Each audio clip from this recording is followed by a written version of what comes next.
ہم اللہ کے بڑے محبوب ہیں، وہ یہی تو ہمارا نکمہ اور کسلان پن ہے۔ ان تتقوا اللہ یجعل لکم فرقانا۔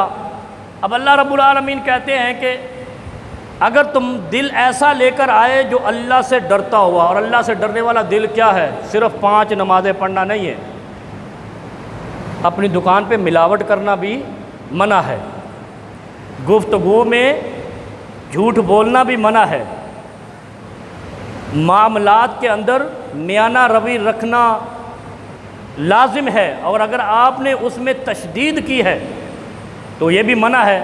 اب تتقوا اللہ ہم نے معنی یہ کر لیا ہے، ہم نے عبادات کی معراج قائم کر دی ہے، اور معاملات میں ہم تباہی کی طرف جا رہے ہیں۔ معاشرہ تباہی تب ہوتا ہے جب اس کے اندر معاملات تباہی کی طرف اور بے ایمانی کی طرف اور بددیانتی کی طرف جاتے ہیں۔ اب آپ دیکھیں، کسی بھی قوم کے اوپر جب بھی عذاب آیا ہے، اب تاریخ قصص الانبیاء پڑھ لیں، ایک کتاب ہے قصص الانبیاء، علماء نے لکھی ہے، پرانے زمانے کی کتاب ہے، اس میں انبیاء کے قصے لکھے ہیں، اور ساتھ لکھا ہے کہ اس نبی کی قوم تباہ کیوں ہوئی، کس وجہ سے ہوئی تھی قوم شعیب؟ ناپ تول میں کمی کی وجہ سے۔ اس کا مطلب ہے اللہ کو مانتے تھے، عبادات بھی کرتے تھے، کلمہ بھی شعیب علیہ السلام کا پڑھتے تھے، پیغمبر بھی اس کو مانتے تھے، لیکن جب پیغمبر نے آ کر کہا نا ناپ تول میں کمی نہیں کرنی، انہوں نے کہا اے کام نہیں کرنا، تو اللہ نے ناپ تول کی وجہ کمی کرنے کی وجہ سے ہی تباہ کر دی قوم۔ اور ہم کیا کرتے ہیں؟ ناپ تول پورا کرتے نہیں ہیں، نمازیں ہماری پوری ہیں، عبادات کی ہم نے معراج قائم کی ہے۔ اسی طرح ایک قوم نے فحاشی نہیں چھوڑی، پیغمبر کی قوم نے فحاشی نہیں چھوڑی، لوط علیہ السلام کی قوم نے، اللہ نے اس قوم کو اس وجہ سے تباہ کر دیا کہ وہ فحاشی نہیں چھوڑ رہی، عبادات کی وجہ سے تباہ نہ ہوا، ہماری نیکیوں کی معراج سے تباہی نہیں ہوئی، بلکہ ہمارے عمل کی وجہ سے جو معاملات ہے۔ اگر وہ قوم عبادات کرتی بھی تھی لیکن پیغمبر کی اس بات کو نہیں مانا کہ تم فحاشی نہیں پھیلاؤ، بے حیائی نہیں پھیلاؤ۔ اسی طریقے سے کچھ لوگ آگ کی پوجا کرتے تھے، مجوسی جن کو کہتے ہیں، اللہ رب العالمین نے حضرت عمر فاروق رضی اللہ عنہ کے ذریعے اس طاقتور قوم کو تباہ کروا دیا، ختم کروا دیا، ان کے سارے آتش کدے ختم کروا دیے، جن کی نسلیں آج کل ایسا ایسا کھمبیوں کی طرح نکل رہی ہیں، ایسا ایسا۔ کیوں نکل رہی ہیں؟ اگر مسلمانوں کے اندر ویسا ہی ایمان ہوتا جیسا ایمان پیغمبر علیہ الصلوۃ والسلام بتا کر گئے تھے، ان تتقوا اللہ یجعل لکم فرقانا، کہ تمہیں فرقان پہ کھڑا کر دوں گا۔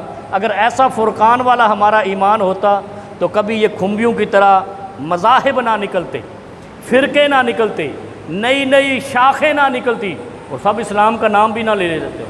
اسلام کا نام بھی وہی لیتے جو اسلام پر کاربند ہوتے۔ اب اللہ کے حبیب صلی اللہ علیہ وسلم فرماتے ہیں کہ اس دن تم زیادہ ہوگے لیکن تم پسماندہ ہوگے، تم شکست خوردہ ہوگے۔ اب پوچھتے ہیں یا رسول اللہ اس کی کیا وجہ ہے؟ کثرت ہماری ہوگی اور کثرت سے پٹائی بھی ہماری ہوگی۔ اس کا مطلب ہے نبی علیہ الصلوۃ والسلام نے یہ خبر دی ہے مسلمانوں کو کہ تمہاری پٹائی کب ہونی ہے۔ اب کیا کہا نبی علیہ السلام نے؟ تمہاری نمازیں پوری نہیں ہوں گی، ہر سال حج نہیں کرتے ہوگے، سال میں 3 عمرے ہو جاتے، 4 عمرے ہو جاتے ہیں۔ میں نے ایک شخص سے ملا طارق روڈ، ہر 2 مہینے کے بعد عمرے پہ جا رہا ہے، ہر 1.5 مہینے۔ ابھی تو کرونا نے روکا ہے الحمدللہ ان کو، مسلمانوں کو، بے ادھر خرچہ کرو، مسلمانوں پہ انسانیت پہ خرچہ کرو، خدمت کرو، کسی کی بیماری کا، کسی کی جہیز کا، کسی یتیم کی شادی کا، اپنے مسلمان بھائیوں کی مدد کرو۔ ہر 1.5-2 مہینے کے بعد کہاں جی میں عمرے پہ گیا ہوا، کہاں جی عمرے پہ گیا ہوا۔ یہ اتنے عمرے کس نے فرض کیے آپ پر؟ اللہ نے تو اتنی رخصت دی ہے، اگر آپ کی 80 سال عمر ہے آپ پر 1 حج فرض ہے۔ ایسے ہی ہے نا، من استطاع الیہ سبیلا، 1 حج ہے زندگی میں، ہر سال حج کرنا، اور 7 حج کر لیجیے۔ میں نے یہ 60 حج آپ کو فائدہ نہیں دیں گے، آپ کا 1 حج بھی آپ کو بخشوا سکتا ہے، اور اگر نہیں بخشوانا تو آپ کا 700 حج بھی نہیں بخشوائے گا۔ یہ دیکھیں ذرا اس حدیث سے آپ، اب فلسطین میں مسلمان پٹ رہا ہے، کشمیر میں پٹ رہا ہے، افغان میں پٹ رہا ہے، ابھی چلو آذربائیجان کی جان چھوٹ گئی ہے، اسی طرح شام میں پٹ رہا ہے، عراق میں پٹ رہا ہے، یمن میں پٹ رہا ہے، سعودیہ کی طرف سانپ جیسے منہ کھول کے کھڑا ہوتا ہے نا ڈنگ مارنے کے لیے، ایسے دنیا کھڑی ہے سعودی عرب کی طرف۔ پاکستان ہر وقت ہم دھانے پہ ہیں دشمن کے، سعودیہ سے زیادہ، یہ ذہن میں رکھ، اس لیے کہ سعودی عرب نظریاتی ریاست نہیں ہے، آل سعود کی ریاست ہے، پاکستان نظریاتی ریاست ہے۔ اور کیسی ریاست ہے؟ دنیا کے اندر صرف 2 ریاستیں ہیں جو نظریے پہ قائم ہیں، ایک اسرائیل یہودی نظریے پہ قائم ہے اور ایک پاکستان۔ یہ اتنا بڑا مقام ہے پاکستان کا، اور ایک پاکستان ہے جو نظریہ لا الہ الا اللہ محمد رسول اللہ اس نظریے پہ قائم ہے۔ اب نبی علیہ السلام کہتے ہیں وَلَٰكِنَّكُمْ كَثِيرٌ، تم بہت زیادہ ہوگے، وَلَٰكِنَّكُمْ غُثَاءٌ كَغُثَاءِ السَّيْلِ، تم ایسے ہوگے جیسے سمندر کی جھاگ ہوتی ہے، پکڑو تو کچھ بھی نہیں، ایسے کرو تو ساری ادھر گئی۔ ہماری ہے نا اوقات، وہ جھاڑو لگاتے ہیں نا، جھاڑو جمعدار، جھاڑو لگا کے سارا کچرا ایک طرف، یہودی جس طرف جاتے ہیں، عیسائی یہود و نصارہ جو دنیا کی کفریہ طاقتیں ہیں، ایسے جھاڑو لگا کے مسلمانوں کو ایک سائڈ پہ نکال کے ریاست پہ قبضہ کر لیتی ہیں۔ اب وہاں نمازی نہیں ہے، تہجد والے نہیں ہیں، حج والے نہیں ہیں، اور اتنے اعمال ہیں جتنے، سب سے زیادہ اعمال آپ مسلمان ریاستوں میں چلے جاؤ گے آپ کو نمازی سب سے زیادہ ملیں گے۔ نتیجہ کیا ہے؟ ساتھ والا بھی گالیاں نکال رہا ہے، معاملات کرنے والا بھی بد دعائیں دے رہا ہے، ہر بندہ اس کے خلاف اس لیے ہے، اس سے مجھے تکلیف ہے، کیوں؟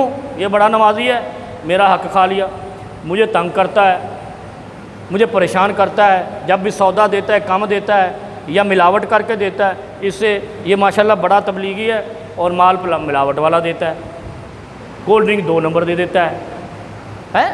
اور پھر اعتراض کس پہ؟ کمپنی نے ایسا دیا تو تجھے کس نے مجبور کیا اسی کمپنی سے لے؟ پھر تباہی آتی ہے، پھر جب تباہی آتی ہے، زوال آتا ہے نا، جو بھی آدمی 2 نمبری کرتا ہے اس پر زوال دنیا میں اللہ رب العالمین ضرور بھیجتا ہے۔ کیوں؟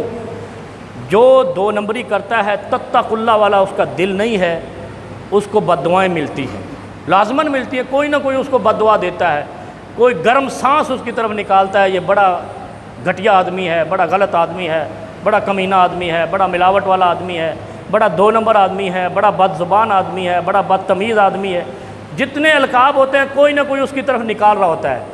اللہ کو غصہ اس بات پہ آتا ہے، نماز میں اگر تاخیر ہو گئی ہے، کمی ہو گئی ہے، اللہ کو غصہ نہیں آتا۔ اللہ نے کیا فرمایا ہے؟ میرے ایک مومن بندے کا خون کعبے سے زیادہ حرمت والا ہے، اپنے بندے کی تکلیف اللہ کو برداشت نہیں ہوتی، اور خاص طور پہ اس بندے کی تکلیف برداشت نہیں ہوتی جس کا دل کون سا ہے؟ تتقوا اللہ یجعل لکم فرقانا، جس کے دل میں تقوی ہے، جب اس کو تکلیف پہنچتی ہے اللہ کو برداشت نہیں ہوتی۔